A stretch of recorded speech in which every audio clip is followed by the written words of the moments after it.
Welcome back to West Coast Football. Talking today about, of course, Oregon's absolute dismantling by Georgia, which was not quite less than expected. I don't think anybody expected 49-3, myself included. That's bad. That is pretty bad. Even against the defending national champions, that is something else. I've got a bunch of notes. I've got some stuff to talk about, but from a fan perspective, I don't have much to say. It's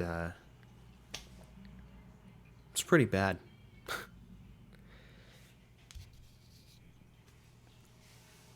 Overall, I actually thought the Ducks looked okay. I can see what the team is trying to become. I can see Dan Lanning's vision for the most part. But they have a long way to go. I don't recall a transition to Cristobal's scheme being this tough, but then again, I don't think that Cristobal's scheme is exactly difficult. Tackling is still a problem, just like it's always been. And Bo Nix is exactly who we thought Bo Nix is for right now. I don't see it getting any better, but I did say for now. One pick was just a really, really, really good interception by Malachi Starks for Georgia. He's a freshman safety. He made a play that looked like he'd been playing college football for all 4 years. It was a slightly underthrown ball. I do think that Bo Nix could have thrown it a little bit farther, maybe 2 or 3 yards. I know on a 35-yard pass, it's kind of hard to say, oh, you could have thrown it 3 yards farther. You could also make the argument the receiver could have throttled down a little bit sooner, but it's the first game. They don't have that kind of chemistry yet. It shouldn't have been a back shoulder ball. I think, personally, after watching the play, I thought that the receiver did have a step on the safety. Not by much, but if Bo does throw that just a little bit farther, either the receiver's going to catch up to it or it's going to fall incomplete and there's no pick. On the other hand, if the receiver had kept running just a little bit more or, maybe tried to fake out the safety a little bit sooner, I guess not necessarily fake out the safety, but maybe sold the ball was going to fall a little bit shorter and then took off for it, might have had a different result on the play there too, but it was a good play. It was a good play by the safety. Bo made the right decision. I don't think the matchup was necessarily that good. I think the safety was a little bit taller than whoever the receiver was. I didn't write that down. But cat. Sorry, this is my cat. This is Minerva. She's very clingy and very crazy. But this is also her room. This isn't just my office / studio / spare room where all the junk ends up. This is also her room because she gets scared of the dog sometimes.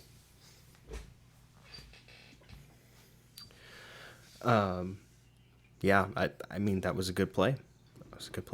But Bo definitely did not throw that ball exactly where it should have been. That's extremely nitpicky, but it's his 4th year of college. We're going to be nitpicky.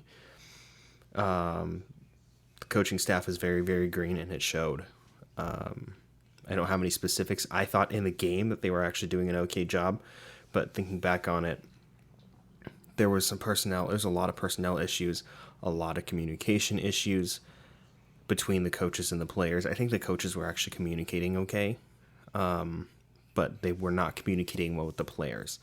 I felt like the players were communicating fairly well with each other for the most part, but it was the guys that have been together, like Justin Flo and Noah Sewell. Those were the guys that were communicating well.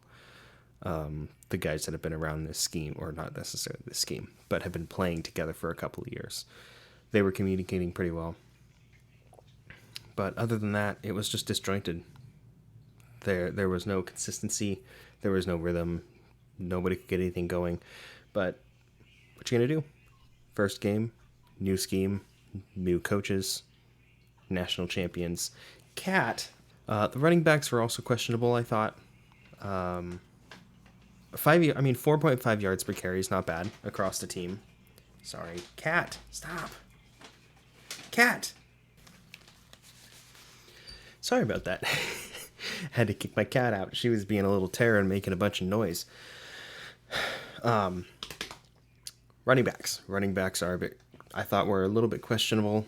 4.5 yards per carry against the defending national champions isn't terrible. But there was a caveat. Bo Nix was the leading rusher at only 37 yards. And most of that was scrambles. There was a couple of designed runs in there. But I think there was a couple of scrambles in there as well. And that's only on 8 carries. So he wasn't even getting very far. And that's double everyone else's attempts except for true freshman Jordan James. He had 7 carries, I believe, but he only had, I think, like maybe 20 yards, something like that. So not a great day on the ground. I felt like the receivers were actually good at getting open and securing the catch. Georgia was just bigger and faster and was shutting them down, knocking the ball out. But if they had a clean grab at the ball, the receivers were really, really good at catching and not dropping it.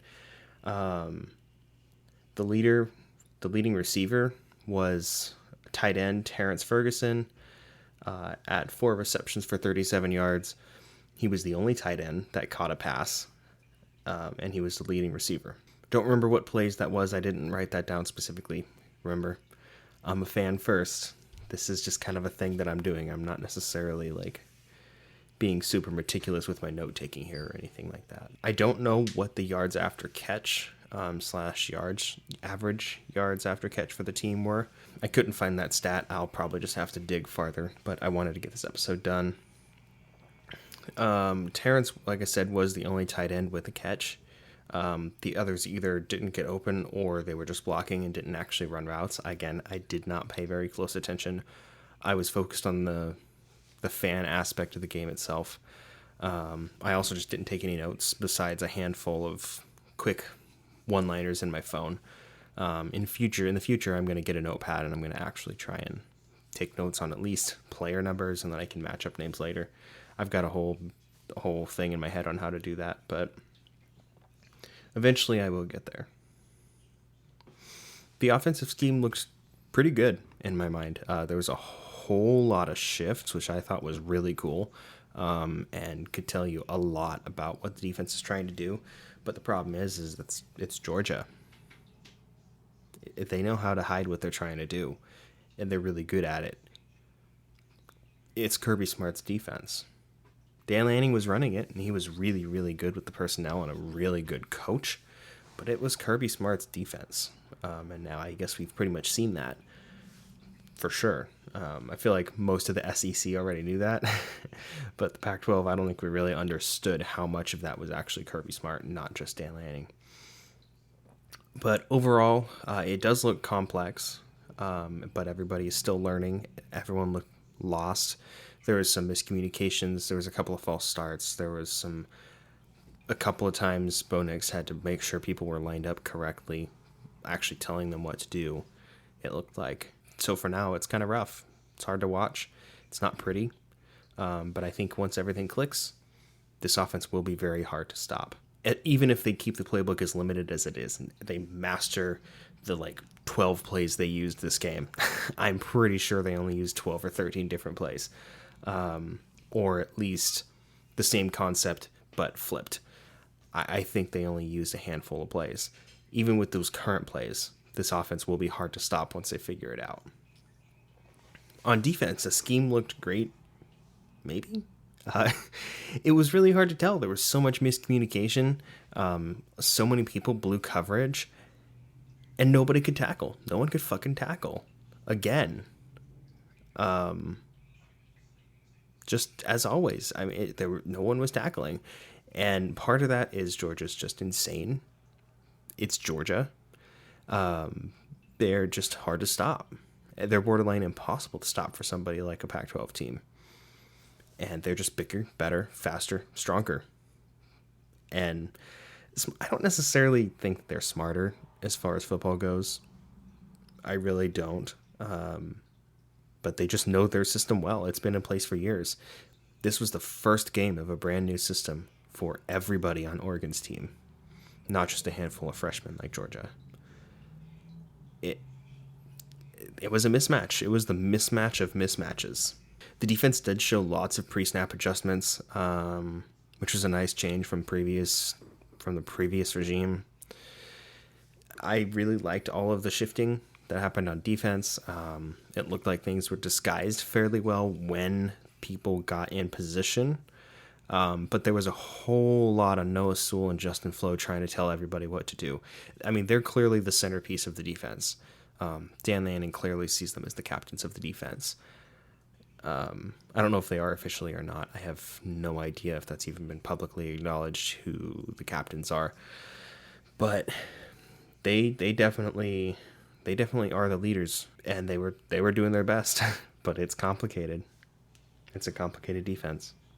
At the very least, they were certainly able to add a whole lot from the preseason, in addition to what they were doing in the preseason. In the preseason game, the spring game, they only played, maybe 5 or 6 different looks, and they were very basic looks. Some of these looks and blitz packages actually looked a little more complicated. Like, they were good pressures, and they were able to get Stetson Bennett running a few times. They were able to cover some receivers a few times, and they had some really shifty coverages. Like, it looked good when it worked. But it was so rough. It was so rough and hard to watch. It'll get there. It'll get there. We just have to be patient. Everyone was just thinking way too much. There was so much going on, much like the Chargers defense last year when Brandon Staley took over. The people were just having to think way too much, and it was slowing everybody down. It was slowing down the whole operation. Everybody was questioning what they're supposed to be doing and trying to communicate, but there's only so much you can do. As a result, their 4- and 5-star talents weren't showing, other than a couple of really massive hits by Noah Sewell and Justin Flo, as usual, including a late hit that almost got Sewell thrown out. Kind of a staple of his game, I guess. But he's got to be more disciplined than that. I get it. He was frustrated, probably. I understand. I wanted to knock people's lights out when I played, and I was frustrated. Granted, I was a kid. But yeah, I get that he was frustrated, but he's got to control that. You got to control that. Championship teams don't do that. But hey, at least they looked like themselves, just really lost and confused and didn't play well. But physically, they looked like themselves again. And that was very good to see. I was very pleased with that. Overall, I see the potential. I see what Dan Lanning wants to do on both sides of the ball, and I know the players see it. They're fully confident in it. I just watched the interviews that 24/7 Sports' Matt Prame put up from the post-game press conferences. I don't remember. You know what? Actually, let me flip over to YouTube and see if I can. Who was it? Alex Forsyth and Bennett Williams, right? They did some pretty good interviews after the game, and they said it themselves. They had the game plan. They knew what they were going to do. They couldn't stop it. There was nothing they could do. They just were completely outmuscled, outmanned, outgunned, however you want to say it. There was nothing they could do. There is the skeleton of an elite team is there. This team could be elite in the top 10 perennially, but it's far from national championship contenders right now. And if it doesn't shape up this year, I don't even know that they have a shot at the conference if they're going to play like they did on Saturday. And I'll get to why in a second. But if they don't shape up, there's no way they could win the Pac-12. I'm sorry, they don't stand a chance. And to give you an idea of the talent gap I'm talking about, though, between Oregon and Georgia, and why I'm personally not too worried about it, on 24/7 Sports, they have a talent metric that basically just looks at the star ratings of all the players on the roster, how many 4 and 5 stars they have, they score them, then they give you the average, they give you the total points of the 4 and 5 star players on the team. Georgia is the number 2 team in the nation in terms of, sorry, there's a fly, in terms of raw talent, just based on 4 and 5 star players, with a score of 989.9 points. Oregon is number 7, which is great, at 877.87, which is a gap of 111.93. And that score is good. That's solid. I mean, that is a New Year's 6 caliber team. That's not a playoff caliber team, but that is a New Year's 6 caliber team. But to put in perspective the talent gap that we're talking about between Georgia and Oregon, if you take the difference away of 111.93 from Oregon's composite rating of 877.87, that is 765.94. The closest team to that number, and they're only like a point or two off, is Tennessee, and they are ranked number 19 in the nation, which means that 5-place gap between Oregon and Georgia is almost the same as the 12-team gap between Oregon and Tennessee, who at that spot is surrounded by Washington at 21, South Carolina at 20, Auburn at 18, and Florida State at 17. That's the kind of company that we're talking about as far as the talent gap. That's huge. That is insane. That is a massive talent gap, and it doesn't seem like it just based off of those numbers. I mean, 19's not that far away from 7, but when you're talking about overall talent on a team, that's huge. And until we see how the next few weeks go, I'm going to have to reserve my judgment of this team truly, and I think everyone else should too. It was a tough game. It was a tough loss. I'm glad that I'm glad that it didn't get competitive, because I just saw from the gate that they were going to lose. I know that's, call me not a fan or not a true fan or whatever the hell you want to. You can be a fan. You can be a borderline super fan. I know I don't look like I'm a super fan. I just don't have money to buy all this shit. I want to have Ducks and Chargers memorabilia all over the place. I don't have the money for it. I'm reasonable. Oregon wasn't going to win. Oregon was not going to win. From the moment I saw Georgia's first drive, they weren't going to win. Now, that doesn't mean that Oregon didn't move the ball well. I liked how they moved the ball. I thought they had a fairly strong offense when things were operating correctly, but that was so infrequent, and they paid for it, and they lost big time. They lost big time. There's a reason that Georgia won the national championship, and I think we just saw it. We were a team that beat Ohio State last year.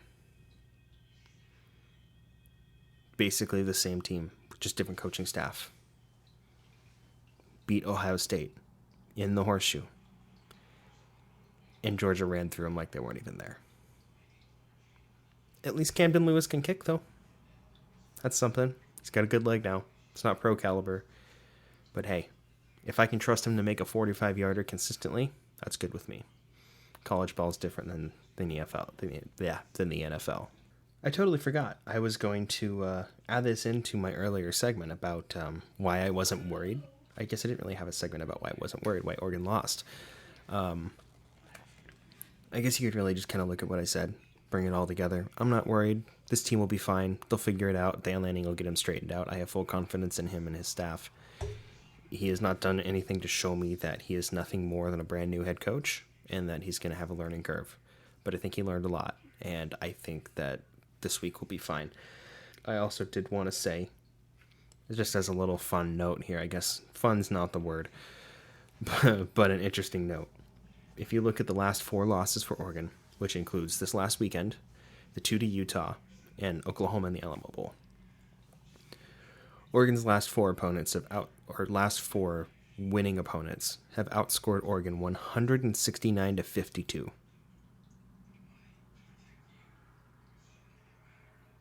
That's not great, man. That's not great at all. That is abysmal. And I really hope that this coaching staff can change that. I really hope that they can. In other Pac-12 news, Utah still looks like they could throttle Oregon just like they did last year, even with how they lost to Florida. I really don't hold that against Utah. Florida looked like they're a very underrated team this year, but Utah's hype is still deserved. Utah's a great team. They're still hard-nosed, manhandle you, throw you around, and their quarterback still looks solid. USC looks awesome as well, especially their O-line. I know they were playing Rice, but oh my god, their offensive line looked so dominant. And I wouldn't be surprised if we get a USC-Utah Pac-12 championship, because that can happen now with no more divisions. With that said, though, right now Oregon nationally looks to be a low tier 2 / high tier 3 team, mid tier 3 at worst. Now, this is why I say that they're not necessarily going to be a Pac-12 title contender if they keep this up, and I can't stress that enough. If they keep this up, Utah and USC to me look to be solid tier 2 teams, and that would be if Alabama, Ohio State, Georgia, and Clemson and Notre Dame make up tier 1, basically the top 5 teams. If they make up tier 1, and this is more of like a power ranking sort of thing, not necessarily a 1 through 5. Tier 1 happened to be 1 through 5 in this case, but that's kind of how tier 1 ends up being.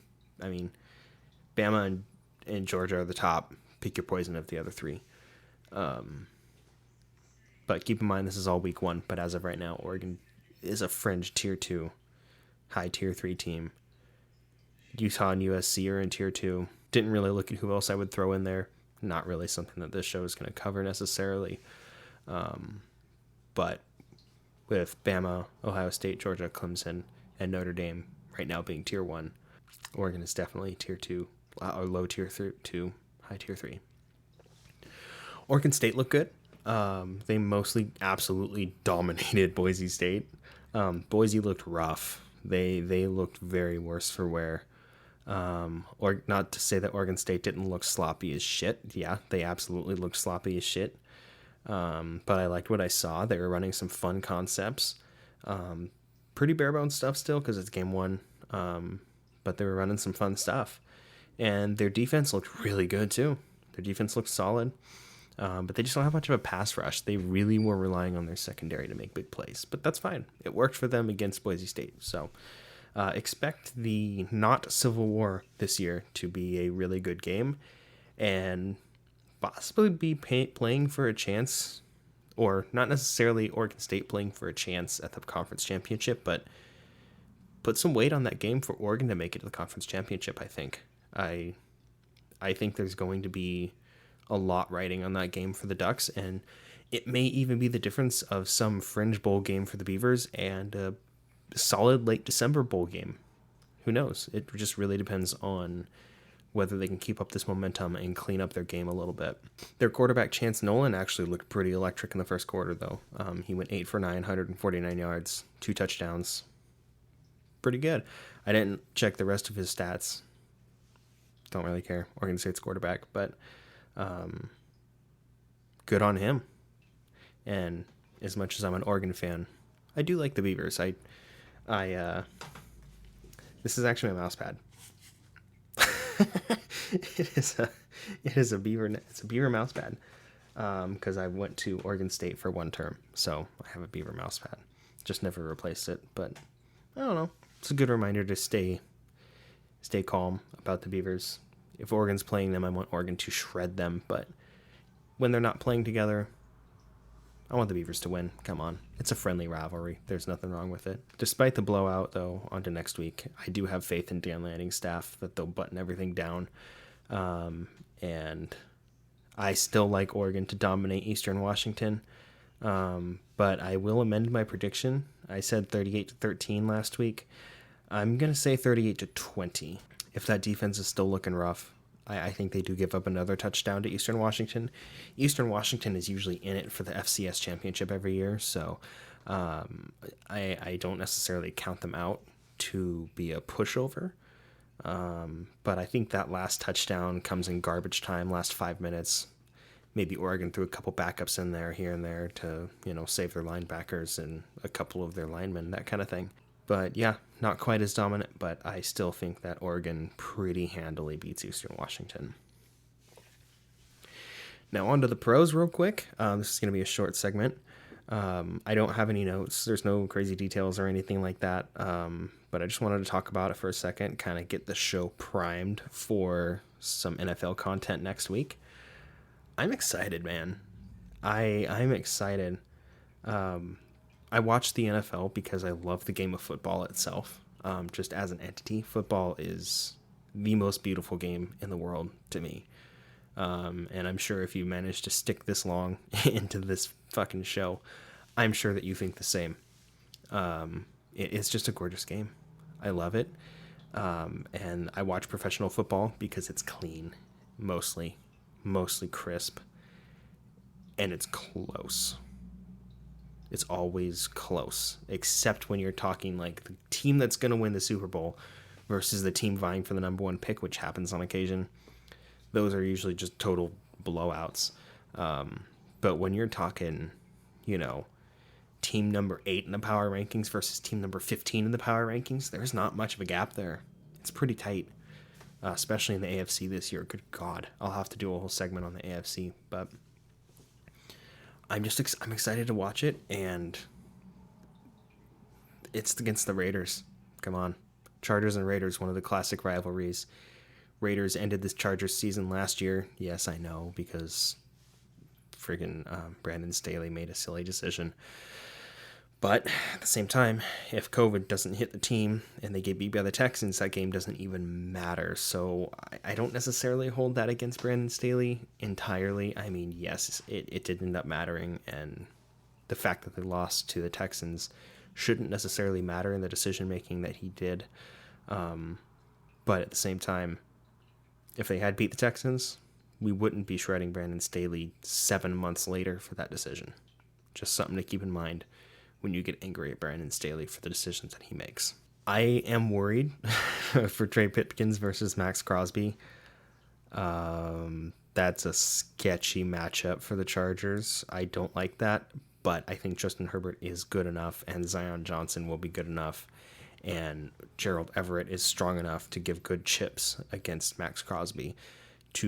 They're good enough to be able to work around that. Keenan Allen, it gets open and quick enough. Jalen Guyton is fast enough, right? Mike Williams has the reach. Austin Eckler has the shiftiness to overcome all of that. I think it'll be fine. And then on defense, Joey Bosa, Khalil Mack, Derwin James, hopefully J.C. Jackson. That's all I got to say. It's going to be fun to watch. It's going to be so fun to watch. I do have the Chargers winning this one, but it's close. Last-minute field goal flipped the other direction. Chargers 27, Raiders 24. It is going to be a kick-ass game. It is going to be a kick-ass game. And I'm ready for it. All right, well, thank you for sticking through the show. Sorry my demeanor is a little bit less this week. I'm tired. I stayed up real late, slept in real late today. Did a lot of stuff. I'm just tired, and not too excited for the game this week for the Ducks. It's Eastern Washington. I'm not even gonna watch it. I'm actually gonna be in Bend for a friend's wedding party. They're getting married in a couple weeks, and they're having a big joint party instead of separate bride and groom parties. So. Oh, by the way, also, obviously, video component now. I realized it was dumb to not have any of this on YouTube, and I wasn't just going to do a static background, because that's stupid. So, here's my face. Thank you for looking at my face for 30 minutes, I guess. I will try to have an episode out next week, one for the Ducks and one for the Chargers. Probably shooting for Tuesday, Thursday. but we'll see. It's going to kind of be whenever I want to. Maybe not Thursday, maybe Friday, because there's football on Thursdays. Then I guess week 2 I'll have to have it on Wednesday. I'll figure it out. Anyway, thank you for sticking around, listening to me ramble. Yeah, bolt up and go Ducks.